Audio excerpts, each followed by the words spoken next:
अस्सलाम वालेकुम नाज़रीन, मैं उस्मान और आप देख रहे हैं उस्मान ऑफिशियल टिप्स। उम्मीद करता हूं कि आप सब अल्लाह ताला के फजल करम से खैरियत से होंगे।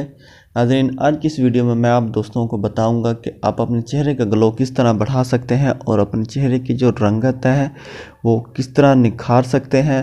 अक्सर चेहरे तो साफ़ होते हैं पर उसके ऊपर ग्लो नहीं होता और चेहरे मध्यम यानी सुरमई से डार्क डार्क से होते हैं, तो उसको आप किस तरह उसको सफ़ेद उसकी ग्लो में किस तरह इजाफा कर सकते हैं।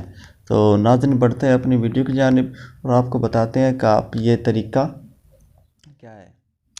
तो आपने दोस्तों सबसे पहले ग्लिसरीन लेनी है। 1 से 1.5 चाय का चम्मच आपने ग्लिसरीन लेनी है और 1 से 1.5 चाय का चम्मच ही आपने गुलाब का अर्क लेना है।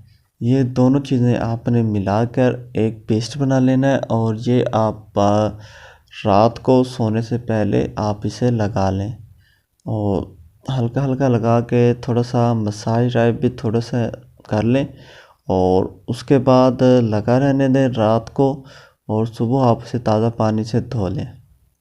तो आपका रंग पहले से ज़्यादा सफ़ेद और चेहरे पर बहुत ज़्यादा ग्लो आएगी और इसका कोई साइड इफ़ेक्ट भी नहीं है। तो नाज़रीन, उम्मीद करता हूँ कि आपको हमारी वीडियो पसंद आई होगी। अगर पसंद आई हो तो अपने दोस्तों के साथ शेयर करें, लाइक करें। अगली वीडियो तक आपसे इजाज़त चाहता हूँ। अल्लाह हाफ़िज़।